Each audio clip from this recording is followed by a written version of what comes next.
The big news this week, unfortunately, is interest rates. Has been the story for a long time now. Interest rates just hit a 23-year high, about 7.3%. This sucks. Let's just be honest. This sucks. If you're a buyer out there, it's terrible. And it's more sucks because of where the prices are. And it's everything, it's not just home prices, everything is very high, very expensive these days. There's somebody that I was trying to work with who is a renter, and she was having an issue, never thought about home buying. And so we started discussing it. And when she went through the numbers with the lender, with the way interest rates are, she can only afford to buy a condo. She can't even afford to buy a house. And it's just, that's just kind of how it is.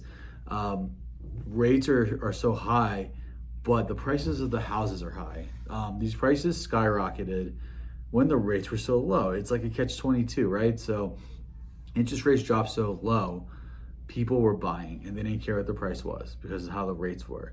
And it drove up the market substantially. I mean, some houses saw a 100% increase in value. It was insane. And that all happened in 2021 and it continued in 2022.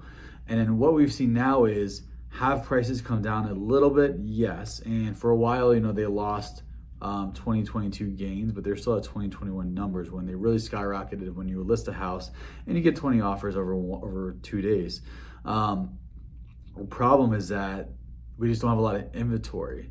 So sellers are still selling their houses, not at a fast pace by any stretch of the imagination, but they just don't have a lot of competition. So are they doing price reductions? Yes, but they don't need to price reduce the way that buyers want them to because the market doesn't say they have to because of how little inventory there is. Now, if this was back in 2007, when the housing market crash happened, there was 20,000 houses for sale at the time. As you'll see in a minute, there's only in the 3,000s right now in Las Vegas area. That's a huge difference. So when it's supply and demand. So when there's over 20,000 houses for sale and nobody's buying them, then there was a substantial drop in pricing because they had to in order to sell the house. Versus today, where there's 3,000 houses for sale, and let's just say no one's buying them. The numbers are low, right? People are buying them, but let's just say no one's buying them. It doesn't matter because there's just no inventory.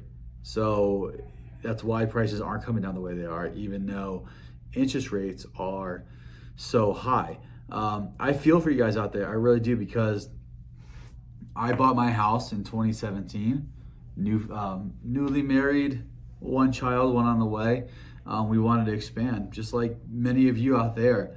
And I was able to get in a house, and I could not afford my own house today. If the price point, if I had to buy today in the same situation, I could not afford it. I wouldn't know what to do.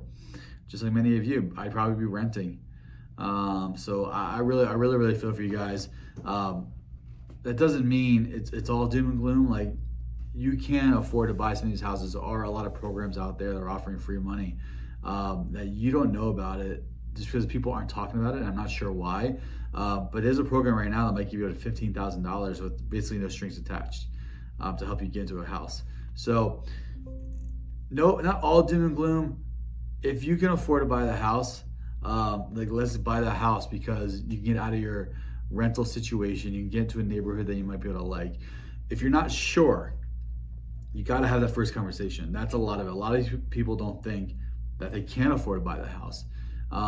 You got to have that first conversation. So call me or go to searchforhomeapp.com. Just fill out the information, and you can at least start to have those conversations.